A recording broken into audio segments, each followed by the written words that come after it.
Hindi ko inakala na ang pinakamamahal kong aso ay ipagbibili para lang sa ilang bote ng alak. Pero nang gawin nila yan sa aking maya, alam kong wala ng atrasan. Habang nagpapakasasa sila sa inuman, ako naman, tahimik na inilipat ang titulo ng kanilang bahay sa ibang pangalan. At, ibinenta ko nga. Literal na. Bilang isang babaeng nagsisimula pa lang sa aking karera, madalas akong mapuri sa aking itsura at kinabukasan. Ako si Sofia. Pinaghirapan ko ang bawat sentimo para makamit ang mga pangarap ko, bawat pangarap na itinayo ko ng paunti-unti. Ang trabaho ko ay hindi lang basta trabaho, ito ang aking passion, ang aking sining. At ang bahay ko ito ang aking santuwaryo, ang kanlungan kung saan ako nagpapahinga matapos ang isang mahabang araw. Hindi ito mansyon, pero ito ang bunga ng aking dugo, pawis at mga luha. Malinis, maayos at puno ng alaala ng mga masasayang sandali. Bawat sulok ay may kwento, bawat pader ay saksi sa aking paglalakbay. Pero higit sa lahat, ang pinakamahalaga sa akin ay ang aking golden retriever, si Maya. Ang matalik kong kaibigan, ang aking anino, ang aking kasama sa bawat lungkot at saya. Si Maya ay hindi lang aso, siya ang aking pamilya, ang nag-iisang nilalang na walang pagdududa ang pagmamahal sa akin. Ang kanyang mga mata ay parang salamin ng kaluluwa, at ang kanyang presensya ay nagdadala ng kapayapaan sa aking mundo. Bawat umaga, ang paggising ko ay sinasalubong ng kanyang maligayang buntot at dila na kumakaway-kaway, ang kanyang malambot na balahibo ay kiliti sa aking pisngi. Pag-uwi ko mula sa trabaho, siya ang unang sumasalubong sa akin sa pintuan, para bang ilang taon kaming hindi nagkita, tumatalon sa tuwa na para bang ang bawat pag-uwi ay isang malaking kaganapan. Magkasama kaming naglalakad sa parke, sa ilalim ng araw, pakiramdam ko ay lumulutang ako sa saya.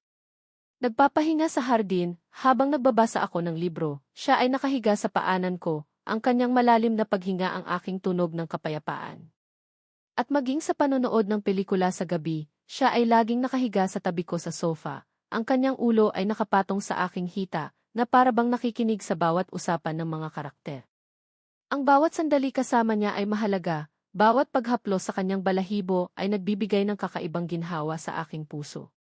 Si Maya ang aking kumpletong buhay. Para sa akin, ang pamilya ay napakahalaga. Lumaki ako na malapit sa aking nakatatandang kapatid na lalaki, si Marco, at ang kanyang asawa, si Clara. Palagi silang naging bahagi ng aking buhay, halos parang pangalawang magulang. Nagkakasiyahan kami tuwing holiday, nagtutulungan sa mga problema, at ang tingin ko sa kanila ay maaasahan. Kahit na madalas silang mahilig mag-party at minsan ay nagkakaroon ng mga issue sa pera, palagi kong ipinagtatanggol sila at inuunawa. Sabi ko sa sarili ko, pamilya sila at pamilya ay dapat suportahan. Naging matagumpay ako, kaya pakiramdam ko ay obligasyon kong tumulong sa kanila sa anumang paraan na kaya ko. Madalas akong magbigay ng key allowance isa kanila o kaya ay magbayad ng kanilang mga utang. Hindi ko kailanman inisip na ang kabaitan ko ay babalikan ako ng isang bagay na mas masahol pa sa kahit anong bangungot na pwedeng isipin. Ang unang pagkagambala sa aking tahimik na buhay ay nagsimula ng unti-unting magpakita ng kakaibang interes si Marco at Clara sa aking mga ari-arian at pananalapi. Nagsimula silang magtanong ng mga bagay na dati ay hindi nila pinapansin, na parang sinisiyasat nila ang bawat aspeto ng aking kayamanan. Sofia, kumusta na ang investment mo sa stock market? Tanong ni Marco isang gabi habang naghahapunan kami sa bahay. Ang kanyang mga mata ay nagniningning na tila ba may nakita siyang ginto. Malaki ba ang kita mo doon? Hindi ba delikado na iisa lang ang investment mo? Dagdag pa ni Clara, ang ganda pala ng bahay mo, Sofia. Magkano ba ang value nito ngayon? Sigurado akong tumaas na ang presyo ng lupa dito, lalo na't maganda ang area. Ang mga tanong na ito ay balot sa matatamis na salita at kunwari pag-aalala, para bang nagbibigay sila ng kipayo para sa aking kinabukasan. Pero may pait sa kanilang boses na hindi ko maintindihan. Naisip ko noon na siguro ay nag-aalala lang sila sa akin, o baka naiinggit lang sa aking tagumpay. Bilang mas nakababata sa kanila, madalas ay ako ang nilalapitan nila para sa tulong, lalo na kung tungkol sa pera. Kaya pinilit kong huwag mag-isip ng masama. Ayos naman, sagot ko sa kanila, pinilit kong ngumiti. Sinisikap kong maging matalino sa aking mga ipon at investments. Ngunit ang kanilang mga mata ay parang may iba pang binabasa, isang bagay na hindi nila sinasabi. Nakita ko ang pagpapalitan nila ng tingin, isang mabilis na sulyap na tila may pinaplano, isang lihim na hindi ko mawari. Isang beses, nag-usap kami tungkol sa isang bagong kotse na gusto kong bilhin, isang maliit na pangarap na nais kong matupad. Biglang sumingit si Clara, ang kanyang boses ay tila may halong pagmamanipula. Sofia, sigurado ka ba dyan? Baka mas mabuti kung ipuhunan mo na lang sa ibang bagay. Ang laki ng potential ng real estate ngayon.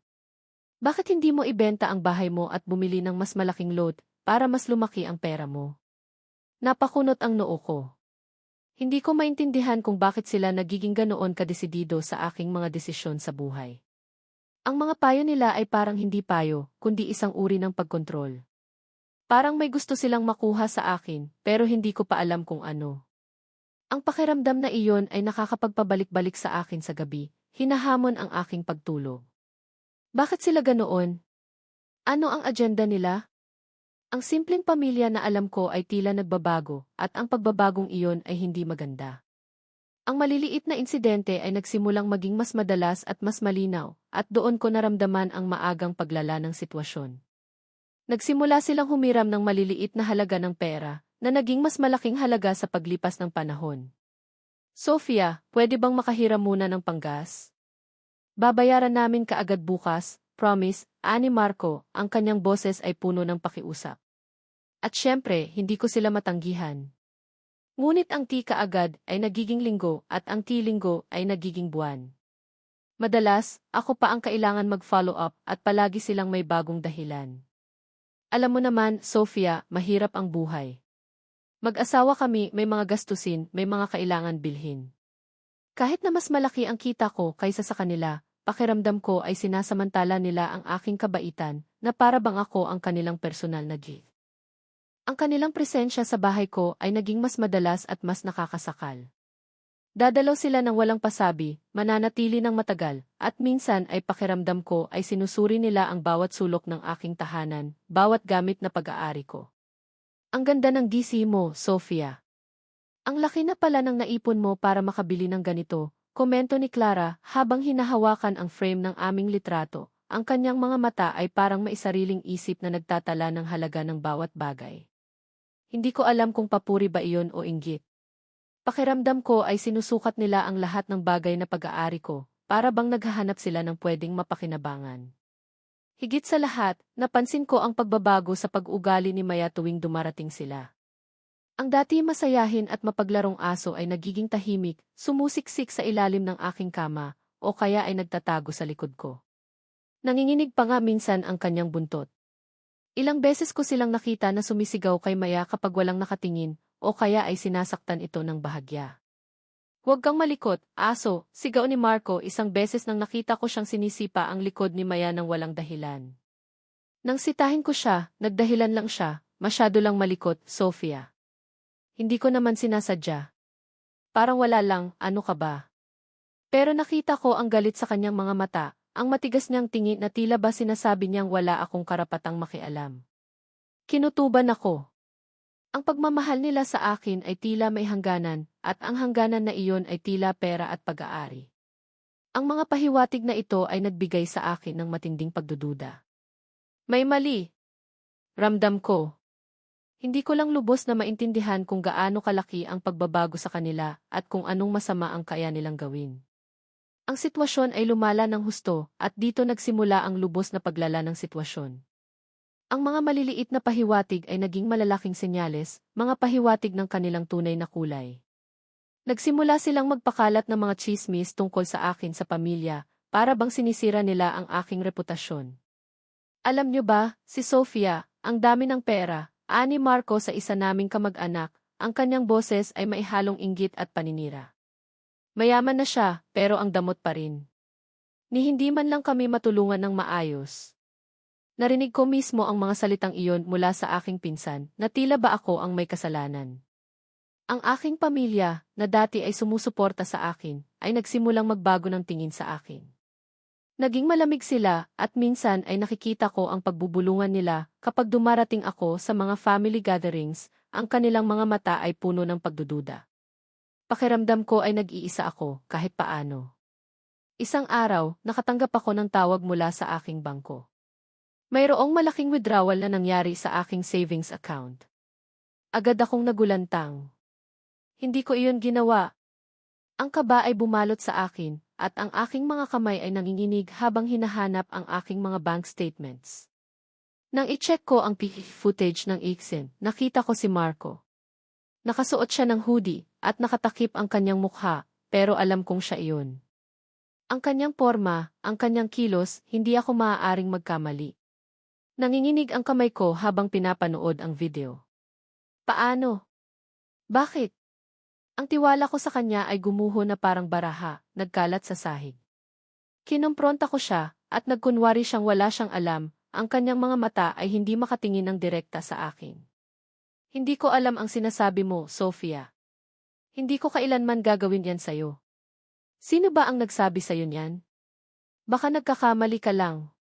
Pero ang kanyang mga mata ay hindi nakatingin sa akin, at ang kanyang boses ay nanginginig. Alam kong nagsisinungaling siya.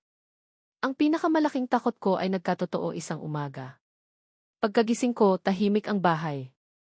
Walang tunog ng mga kuko ni Maya sa sahig. Walang maligayang pagbati sa pintuan. Tinawag ko ang kanyang pangalan, Maya. Maya!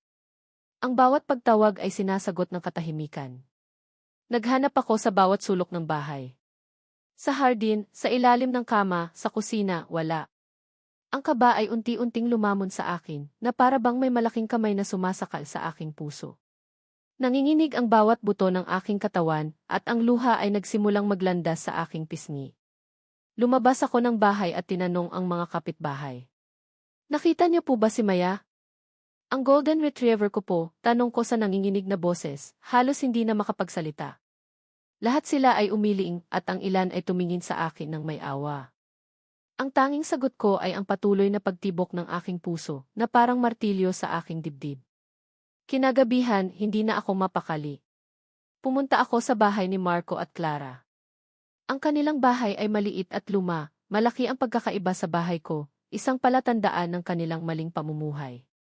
Nandoon sila, nagkakatuwaan, umiinom, ang kanilang mga mukha ay namumula sa kalasingan. Marco. Clara. Nasaan si Maya? Tanong ko, halos mangyak-ngiyak, ang aking tinig ay halos hindi na lumabas. Nagkatinginan sila at nakita ko ang isang kakaibang ngiti sa kanilang mga labi, isang ngiti na puno ng pang-aasar. Aso. Aling aso? Tanong ni Marco, para bang wala siyang alam, ang kanyang mga mata ay lumuluha sa kakatawa. Ang aso ko, Marco. Si Maya. Nanginginig ang boses ko sa galit. Ah, yung aso mo, ani Clara, umiinom ng beer na para bang wala lang. May nagpunta dito kanina, naghahanap ng aso. Sabi namin, akin yan kaya ibinigay na lang namin. Sayang naman kung mawawala. At saka, kailangan namin ng pambili ng alak, Sofia. Alam mo naman, gutom na kami sa inuman. Ang mga salitang iyon ay parang suntok sa aking sikmura, hindi parang balaraw na tumusok sa aking puso. Hindi ko maintindihan ang sinasabi nila. Anong pinagsasabi nyo? Ibinenta nyo si Maya? Para sa alak. Ang luha ay nagsimulang dumaloy sa aking mga mata, kasama ang matinding galit na bumalot sa akin, isang galit na hindi ko kailanman naramdaman. Nakita ko ang kanilang pagtawa, ang pagmamayabang sa kanilang mga mukha. Ang galit na naramdaman ko sa sandaling iyon ay hindi ko kailanman naramdaman sa buong buhay ko. Hindi lang nila ibinenta ang aso ko, ibinenta nila ang isang miyembro ng pamilya. Ibinenta nila ang aking puso. Sa sandaling iyon, alam kong wala ng atrasan. Kailangan kong kumilos. Ang aking pagkabigla ay napalitan ng isang malamig at matinding determinasyon. Habang nanginginig ang mga kamay ko at bumubuhos ang luha sa aking mga mata, tiningnan ko silang dalawa, si Marco at Clara, na patuloy na nagtatawanan na para bang wala silang ginawang masama. Sa puntong iyon, isang bagay ang nag-flash sa isip ko. Hindi ko hahayaang makalusot sila. Hindi ako papayag na ang sakit na ito ay manatili lang sa akin. Naalala ko ang isang pangyayari ilang taon na ang nakalipas. Ang aking nanay, na noon ay medyo may edad na at may sakit, ay nagkaroon ng issue sa kanilang bahay. Gusto nila itong ipaayos, pero kulang sila sa pera, at ang mga papeles ay medyo magulo. Dahil sa aking propesyon at karanasan sa pag-aasikaso ng mga legal na dokumento para sa aking trabaho, madalas akong siyang tinatawag para magbigay ng payo at mag-ayos ng mga papeles ng pamilya. Si Marco at Clara ay ayaw mag-abala sa mga papeles at legal na proseso, lalo na't medyo komplikado. Kaya, sa ilalim ng kanilang impluensya at sa pakiusap na para hindi na mahirapan si nanay, pinapirma nila si nanay ng isang power of attorney. Ang twist? Hindi kay Marco o Clara ang power of attorney na iyon. Sa akin ito napunta. Gusto nila na ako ang mag-aasikaso ng lahat ng papeles at transaksyon para hindi na sila mahirapan. Wala silang binasa sa dokumento. Nasa akin ang orihinal na kopya. Ni hindi nila binasa. Ang tingin nila ay ako lang ang uto-uto na gagawa ng lahat ng trabaho para sa kanila. Ang kanilang kapabayaan sa pagbabasa ng dokumento ang kanilang magiging wakas. Hindi ko naisip na gagamitin ko ang power of attorney na iyon sa ganitong paraan. Ngunit sa sandaling iyon, habang nakikita ko ang kanilang pagmamayabang at pagwawalang bahala sa damdamin ko, isang ideya ang nabuo sa aking isip. Ito ang magiging kapalit. Kung kaya nilang ipagbili ang aking aso para sa alak, kaya ko rin silang ipagbili ang kanilang bahay para sa katarungan. Sa sandaling iyon, ang aking puso ay napuno ng lamig at ang aking isip ay naging matalas. Ito ang kanilang kahinaan, ang bagay na pinakamahalaga sa kanila, kahit pa hindi nila ito pinahahalagahan. At ito ang aking sandata. Ang aking moment ay hindi kailanman naging mas malinaw o mas nagbibigay ng pag-asa. Ang paghaharap na ito ay hindi ang paghaharap na iniisip ninyo. Hindi ito isang mainit na pagtatalo na may sigawan at pisikalan. Ito ay isang malamig at nakakakilabot na paghihiganti na pinlano ng maingat at detalyado. Pagkatapos kong malaman ang katotohanan tungkol kay Maya at makita ang power of attorney, hindi ako nag-aksaya ng oras. Kinontak ko agad ang isang kaibigang abogado. Ipinaliwanag ko ang sitwasyon, maliban sa detalye ng aso, hindi ko kailangan ng kanilang pagtataka sa mga emosyonal na dahilan. Sinabi ko lang na kailangan kong gumamit ng power of attorney para sa isang urgent property transaction. Bilang isang seryosong mamumuhunan, sanay na sanay ako sa mga legal na proseso. Sa loob ng ilang araw, sa tulong ng aking abogado, ang mga papeles ay naayos. Sa tulong ng mga koneksyon ko sa real estate, mabilis kong nakahanap ng mamimili para sa kanilang bahay. Isang mamimili na handang magbayad ng mabilis. Hindi mahalaga kung magkano ang kikitain ko, ang mahalaga ay ang kanilang leksyon, ang pagbabayad nila sa kanilang kasalanan. Ang lahat ay lihim, ang bawat galaw ko ay nakatago sa anino, na para bang isang ahas na gumagapang patungo sa biktima nito. Sa araw ng kanilang paghihirap, sinadya ko na maglakad-lakad sila sa kanilang paboritong bar, ang itambayan ng lasingki na kung tawagin ng mga kapitbahay. Alam kong doon sila nagpapalipas ng oras, halos gabi-gabi, lasing at walang pakialam sa mundo, abala sa kanilang walang kabuluhang mga kwento. Habang sila ay nagpapakasasa sa kanilang alak at sismis, ako naman ay nasa labas ng kanilang bahay, kasama ang isang moving truck at isang real estate agent. Ang proseso ng paglilipat ng kanilang mga gamit ay mabilis at tahimik, na para bang hindi pa nila nakikita ang liwanag ng araw. Wala silang kaalam-alam na ang kanilang pinapangarap na comfort zone, ang kanilang pinagmumulan ng seguridad, ay nawawala na sa ilalim ng kanilang mga paa. Iniwan ko ang ilan sa kanilang mahahalagang gamit sa labas, ang kanilang mga damit, ilang larawan, at ang kanilang mga gamit sa inuman, bilang isang paalala ng kanilang kasalanan. Ang mga bagong kandado ay inilagay, at ang key sold sign ay ipinaskil sa harapan, malaki at maliwanag. Nang gabing iyon, matapos ang kanilang karaniwang paglalasing, humahango silang dumating sa harap ng kanilang bahay, naglalakad ng pasuray-suray. Ang ilaw sa loob ay patay na. Ang pintuan ay may bagong kandado. At doon, sa harap ng kanilang gate, nakita nila ang key sold sign, nakita ko ang pagtataka sa kanilang mga mukha. Ang kanilang mga mata ay lumalaki sa gulat. Anong nangyayari dito? Tanong ni Marco, halos hindi makatayo, ang kanyang boses ay garalgal. Bakit may sign na sold sa bahay natin? Niloloko ba tayo ng mga kaibigan natin? Lumabas ako mula sa dilim ng gabi. Tahimik akong naglakad papalapit sa kanila, ang aking mga yapak ay hindi naririnig sa aspalto. Ang aking mukha ay walang emosyon, ang aking tinig ay malamig at matalim, na para bang isang matalim na kutsilyo.